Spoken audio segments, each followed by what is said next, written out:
My name is Jason Lindo. I'm the Associate Director of Client Services since April of this year at Alta Regional Center, so be nice to me. It's a new position, and I'm the first person at our regional center to occupy this position. Prior to that, however, I've been a client service manager of a children's services unit for the past 10 years. So I'm very familiar with children's services and with transition services. And then prior to that, I was a service coordinator at Alta Regional. I had a caseload of adult clients in supported living who are medically fragile. So I kind of have a bit of a background. I'm going to try and condense in a half hour what is normally a 2.5 hour slide presentation, and I've cut out about 40 slides. So I'm going to try and give 15 minutes at the end. And I do want to mention from the beginning, I know there was a number of questions about regional center eligibility. I'm going to cover that superficially today. I've made the commitment with our clinical director and our manager of our intake unit to work with Tony and a core group of having a follow-up session just on regional center intake and access to regional center services for you all. So, because we could spend probably an hour just on that subject here alone, which is like 6 slides. We are one of 21 regional centers. The Lanterman Act, which created the regional center system, this year celebrated 50 years in its existence. We are a non-means tested entitlement, which means that how much money you make does not have any bearing, unlike Social Security, to your access to our entitlement. And we are unique to the state of California. Our regional center is one of 21 regional centers. We serve those 10 counties in this area, and we serve currently approximately 22,000 clients and their families with developmental disabilities. We're the 3rd largest regional center in our system. So we are unique to California. We are a voluntary agency. So what that means is a client of the regional center cannot be ordered to accept regional center services. We are a voluntary agency. A client made eligible for regional center services as a child, upon turning 18, unless they are conserved, can choose to inactivate their case. Because at 18, they are an adult and they are able to make that choice if they choose. Inactivation, regional center services, however, are services for life. So even though you may inactivate your case, you may reactivate your case at any time. And I have seen clients inactivate their case at 18 and come back to us at 65. They were living with family, and mom and dad finally passed away or were no longer able to care for them, and they reactivated their case and we provided services again. If you're made eligible in one regional center, you can move anywhere in the state of California, and your eligibility follows you. You only have to go through eligibility once with one regional center. We will simply transfer the electronic file to our sister regional center. Our services do not extend beyond the boundaries of the state of California. And I say this because the state of Nevada calls their system a regional center system as well. There is absolutely no parity between our two systems. We administer throughout our regional centers 2 programs. The first is the Early Start program, which we call Early Intervention in California. It is actually a federally funded program, and it is from 0 to 3 years old. Both the eligibility requirements and the services provided are different than what we call regional center or Lanterman services, which are 3 throughout the lifespan. So I do want to make that distinction because there are a lot of conditions that make you eligible for Early Start that do not make you eligible for regional center services. A good example of that is you can have a speech or language delay and get Early Start services. That is not considered by the legislature of the state of California as a developmental disability, so it would not make you eligible for Lanterman services. Services are provided directly to clients, both children and their families and adults, by what we call service coordinators. social workers. And there's a minimum requirement of a bachelor's or a master's degree in order to be a service coordinator. Our regional center employs approximately 400 service coordinators in our main office in Sacramento, and then in 9 regional offices. We have our early start units, birth to 3. We have our children's services units, which are 3 to 17. And the whole discussion around transition also mirrors how we case manage at our regional center. So at the age of 17, we transition to adult services. And the reason we do that is the expectation that we're going to be partnering with the school district, our clients and families, on building that transition support when they leave the school system with that foundation of skills. And then we work with Department of Rehabilitation, which is Department of Voc Rehab in Wisconsin, and regional center funded services for employment, for independent living, for supported living.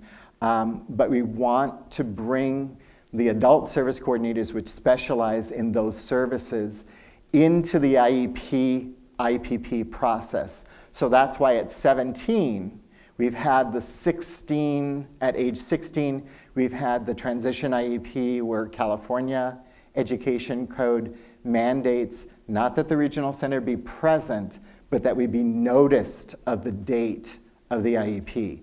We still need your permission as parents to attend, but the school district must notice us that a transition IEP is being held at age 16 and offer the family the chance to start talking with the regional center on mirroring those services. And then our adult units, which are age 17 to end of life. We also have for our clients in placement, specialized placement units as well. Just some information, our business hours are 8 to 5. If you call the regional center and your service coordinator, for those of you who do have children or are adults here who are clients of the regional center, you can't get to your service coordinator. There was always a officer of the day in each unit, which is a service coordinator to answer your questions. There's also a manager available if you can't reach them. And we have an after-hours manager that is reached through our answering service. So there should be no reason that you cannot get in touch with someone if there's an emergency regarding your client. So I'm going to go into the area of eligibility. You're going to find a lot of similarity to what Donna was talking about regarding eligibility for SSI and SSDI eligibility. That lens was where the California legislature looked to help create the eligibility requirements for regional center services. We serve the developmentally disabled in the state of California. We do not serve people with learning disabilities. We do not serve people with solely physical disabilities. We do not serve people with mental health disabilities. We serve people with developmental disabilities. And the legislature, all of our eligibility criteria are set for us in law in the Lanterman Act, which is our portion, the 4500 portion of the Welfare and Institution Code for the state of California. And it says that you have to meet the eligibility criteria. It's for one of 5 eligible areas. Those are intellectual disabilities. We fought with the legislature for 10 years to stop calling it mental retardation. They finally listened to us. Cerebral palsy, epilepsy, autism, and we are going, because we're mandated to take the diagnoses of the DSM. So the DSM-5 removed the category of autism. It's now autism spectrum disorder. So we look at autism spectrum disorder, and that's important because that now includes Asperger's syndrome, PDD, NOS, which prior to that, if you did not meet the category of 5th category and you had Asperger's syndrome, for example, we could not make you eligible. Now, under autism spectrum disorder, we are able to take people that would have fallen into that category and look at eligibility. Also, fifth category, and I want to really stress this one because this is the one that confuses everybody from families to regional center staff. And this is where the discussion for eligibility with your folks comes into play with 22Q. It is that fifth category which states the borderline intellectual functioning area. It states that you are eligible for any other handicapping conditions found to be closely related to an intellectual disability or to require treatment similar to that required for intellectual disability individuals with an ID. And that's important because it doesn't list the other three conditions. You can't be like autism. You can't be like cerebral palsy. You can't be like epilepsy. It must be similar to someone with an intellectual disability in order to qualify for the fifth category. These are the conditions of eligibility, and this is right from the Lanterman. The disability has to originate before the age of 18. This is not a problem for this room because it is a genetic condition. So we know that's already established. It constitutes a substantial disability, and this is where, when Donna was talking about those fine points, especially that second tier of functioning, this is where the categories look very, very similar. Substantially handicapping means a condition which results in a major impairment of cognitive and or social functioning. And this is a little bit more in detail with what we look at. It's a condition that results in a major impairment of cognitive and or social functioning, the existence of significant limitations in 3 or more of the following areas. And I give as an example my niece. My niece has cerebral palsy. When my niece came from Hawaii, where I'm from, to California, she was initially made eligible for regional center services. She was in middle school. Now she has a family. She is a medical assistant at Kaiser. Her case was closed. She no longer meets eligibility criteria for someone with a moderate spastic quadriplegia because she does not have 3, is what the law says, 3 of those 7 substantially handicapping areas. She's gainfully employed. She's independent, she's married. Her areas of limitation are mobility. She uses Canadian crutches.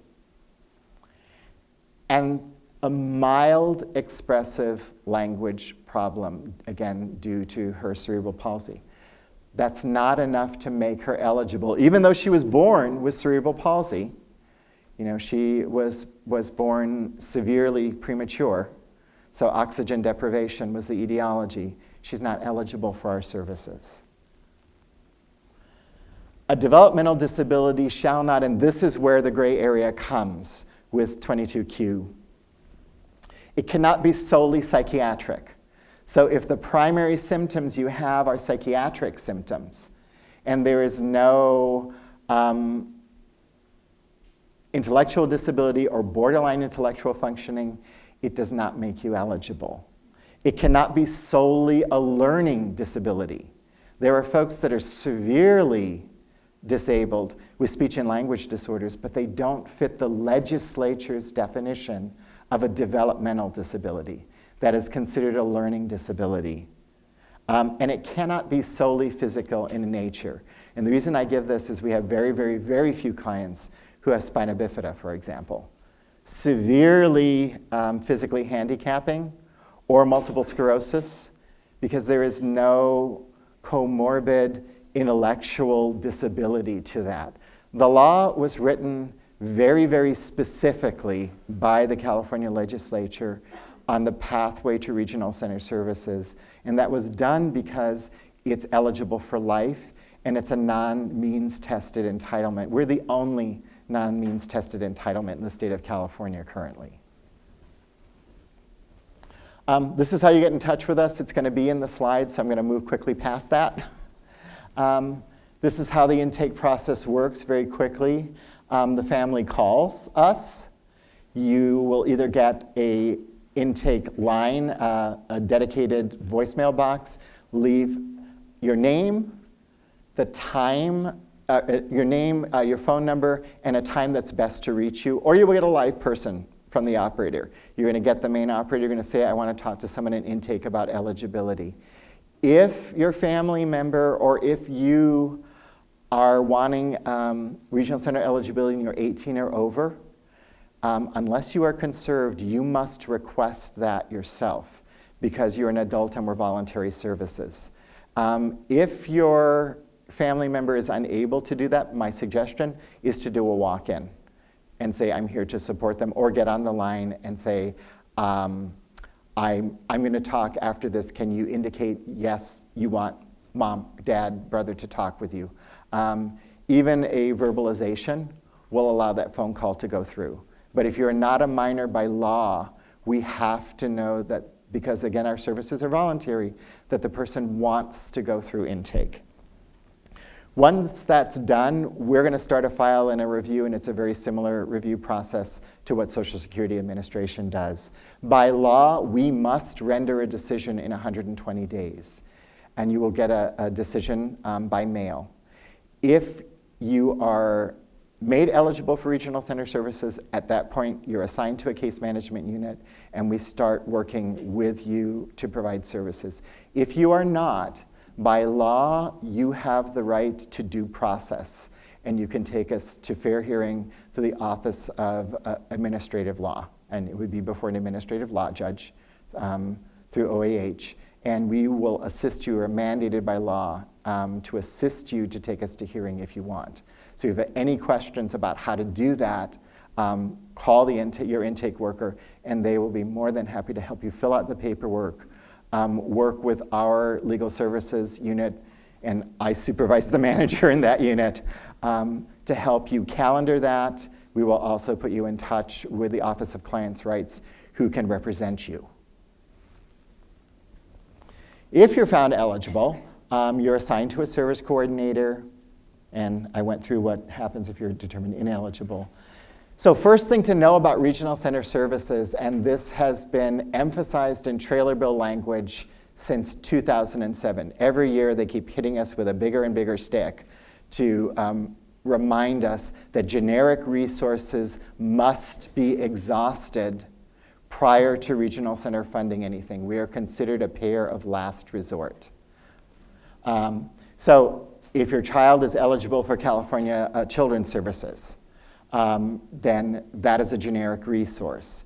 In-home supportive services, Medi-Cal, private medical insurance, and school districts, and this is important, and this is where a lot of families get confused. We fund speech and OT, for example, up to the age of 3. If your child is made eligible for regional center services after that, they're eligible for an IEP. The school district now is mandated in law to be the generic resource, and speech and OT must be funded through the IEP process. We are not allowed by the state of California to fund that service. So that's one of those differences where generic resources come into play. Our services that we commonly provide, they're provided through the IPP. This is our version of an IEP. Learn this alphabet soup. If you take away nothing from this other than the individual program or individual person plan, it is that you need an IEP, or excuse me, an IPP to get anything from the regional center. If it's not written, we don't have to fund it. So make sure it's written in the IPP. Part of the Lanterman says that you have the right to change an IPP anytime you want. We do one once a year, minimum required by law. The way we do that process in our regional centers, we have a meeting with you.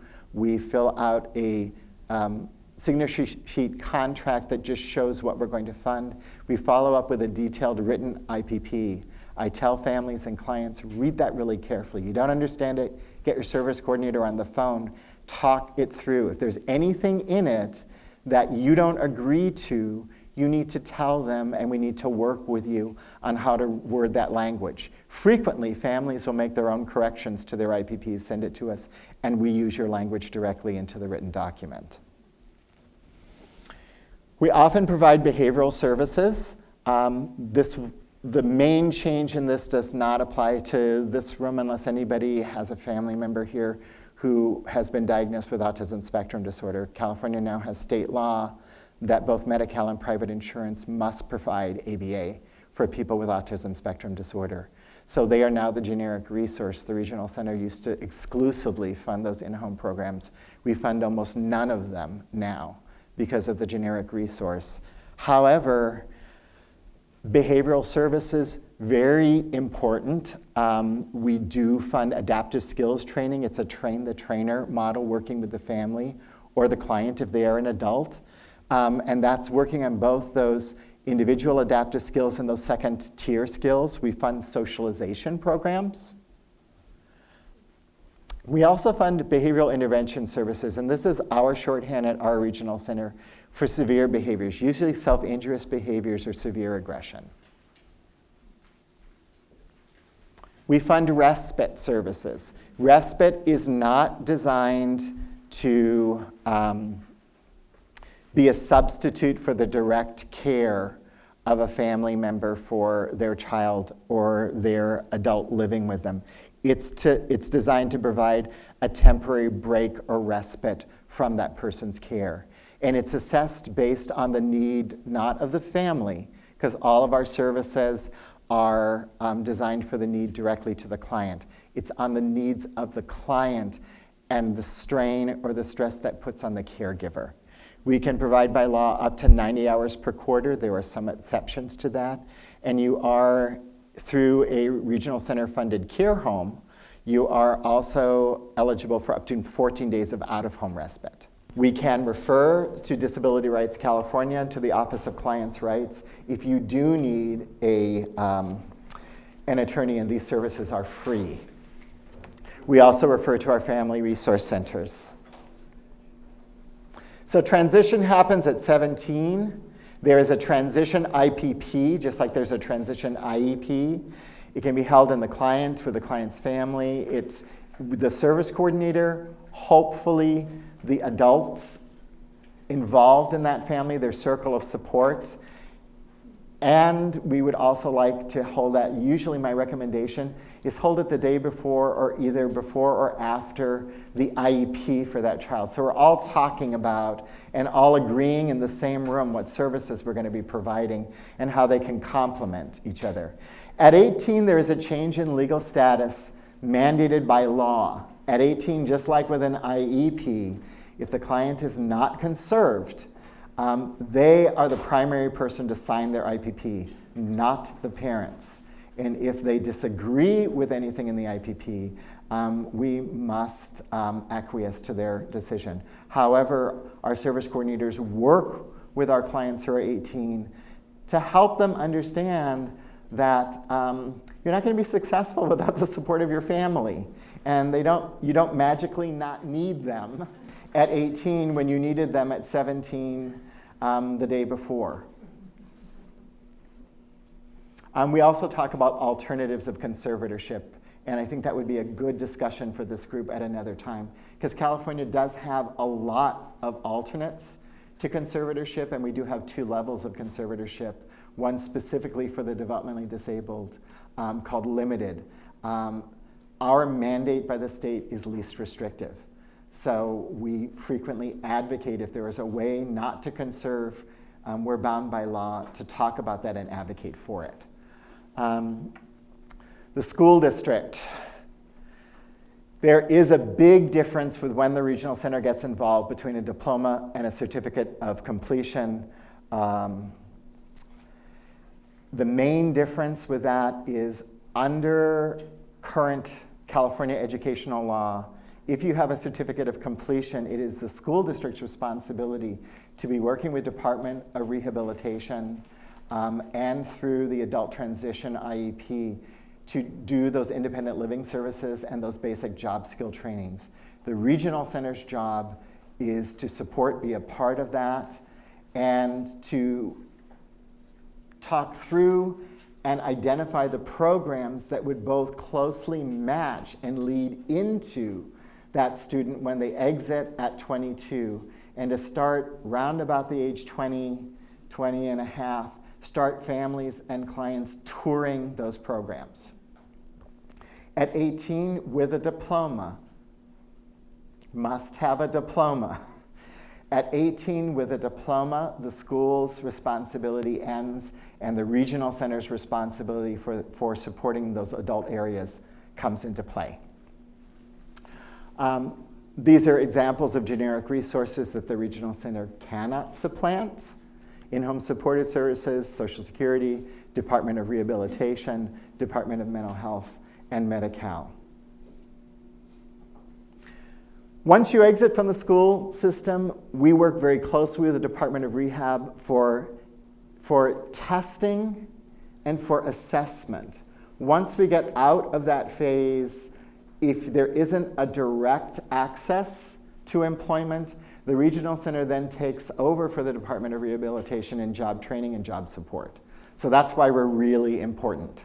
We also fund day programs for those of our clients who are either not ready or do not want to go into a workability program. This whole area through CMS, through the Centers for Medicare, Medicaid Services, are changing now. The regulations for those CMS regulations, which govern us through DDS, are saying that competitive employment must be the push in their own community. It must be community-based. So a lot of those traditional sheltered workshops are going to disappear soon. And we're doing the happy dance at the regional center for that, because it's not a least restrictive environment. But it's a challenge for us and our providers, our independent contractors that we fund, to retool those services so that they help employ the client at basically a minimum wage in the community. We offer support as far as navigating through the post-secondary education system and working with our community colleges system. We do adult day programs where there are volunteering, there are arts, there's training. And for those of our clients that are severely physically compromised, we work with our adult day health centers, but they are long-term Medi-Cal funded.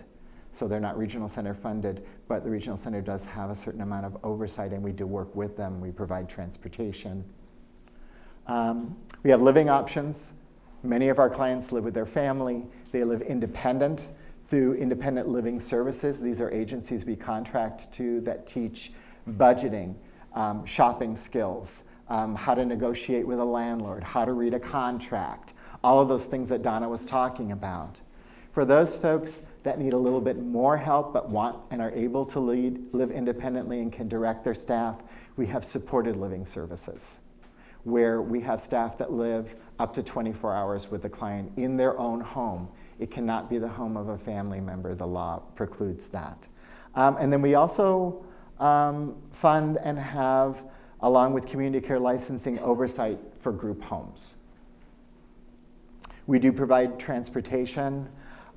We either fund regional transit, for those of you in Sacramento County, for example, the monthly bus passes, or dial-a-ride. We do fund curb-to-curb taxi, but it must be related to either employment, accessing their day programs, or to a medical appointments. We're prohibited from doing it for recreational purposes.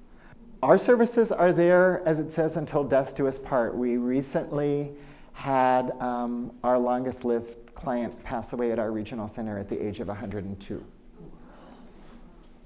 And she was going to day program until a month after her 101st birthday, when she had a fall and had a hip fracture. So we really do mean, and with a lot of good health care now, a lot of our clients are living much longer. The average age of someone in our regional center around death for a diagnosis of Down syndrome now is between 65 and 70. And that used to be about 40. So things have changed. With that comes a lot of challenges as well. We're really going into the area of gerontology supports now for regional center clients. Part of our job is to help our adult clients with relationships. We have healthy relationships programs through ILS agencies. Parenting skills, we have ILS agencies that teach parenting. Advocacy with health or medical issues. We have a fair amount of clients who are in the cycle of homelessness. We work with our area shelters. We have 2 vendored chemical dependency programs at our regional center, both outpatient and inpatient. Criminal justice, they are specific for regional center clients in the California Penal Code. There are specific sections to preserve their rights. And the regional center is very active in ensuring those rights if they enter the criminal justice system, and ensuring that there are competency evaluations and training for our clients. And then end-of-life planning. That's our website. It will be in there for the handouts. If for 0 to 3 for early start or early intervention, please call that number for an intake. For 3 and above, please call that number for an intake. And let's go to questions, because I know there are some. I know you may hate this because this may not be on point, but within the state of California, Yes. for kids like my own child who may not qualify under Yes. the intellectual disability, you know, she's got around 100 IQ, Okay. but may need services. Sounds like regional, isn't it? Are there other, where do you go for an adult who kind of doesn't fit anywhere, it sounds like? Your primary area is going to be, once you, and I'm assuming exited the school system, is going to be making that advocacy for Social Security. But, I promised I wasn't going to do this, but I'm going to, so. Sometimes there is a pathway. Don't let purely the intellectual disability part with that 5th category throw you. There sometimes is a narrow path to that if someone's IQ is above, and our cutoff, by the way, is 75. It's not 70. We go higher than Social Security does for their cutoff for borderline intellectual functioning. But if someone has those needs in 3 or more of those areas, you're starting to get into the waters of requiring services like or similar to someone with an intellectual disability. So when we're talking about not being able, you're 24, you don't know functional math. You don't have safety skills. You have no stranger danger at all. You can't navigate a bus system. You have no self-advocacy skills. We're starting to get into those areas. So you can't hold a job because you need support. You can't follow complex instructions. We start getting into the areas of someone who requires services like or similar to someone with an intellectual disability. So what I tell folks is you already meet the first threshold, happened prior to the age of 18. It is not uncommon for folks with autism, spectrum disorder, for example, not meet our requirements at 1st grade, at 5th grade. By the time they're in high school, though, the rest of their class is going this way and they're starting to plateau.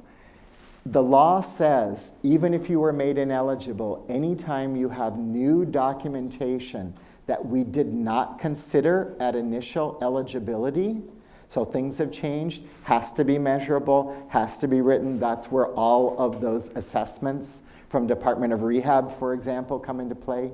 You have the right to go back and ask for new consideration for eligibility.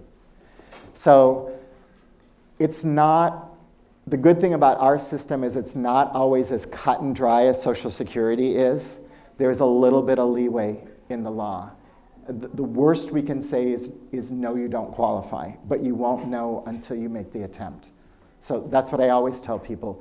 If you think yes, it's worth you at least having that discussion. But you're right, that is the big hole with a lot of services. For those of us not located in California, how do we find if we have something like this in our state? Each state is a little different, but it's usually, developmental services are usually funded through either the Department of Social Services or the Department of Health and Human Services. So what I would do is contact your state. Also, especially if you have an IEP, your school district should be intimately aware of developmental services in your state. And if they're not, then shame on them, because that's part of IDEA. Hi. My question goes back to that diploma versus certificate of Yes. completion. Now, if I understood correctly, you were saying that after 18, the school district should develop this thing called a transitional plan. But if that doesn't exist, and I do not believe, because her IEP did not include any transitional plan, they just pretty much sent her that's illegal. to community college. I'm just going to hold this. Okay, so my question, I guess, I'm really trying to understand the difference between, I kind of have a little grasp on certificate of completion versus diploma. Mm-hmm. But if I understood correctly from your presentation, after age 18, Alta Regional may become involved when she attempts to submit her appointment or. We can provide services for someone who's exited the school system at 18 with a diploma. And I was listening and trying not to talk when you were talking the first time. So if your certificate track, the school district must have, it's in IDEA, it's law, you must have a series of transition IEPs that starts at 14. California educational law mandates that the regional center be noticed at age 16.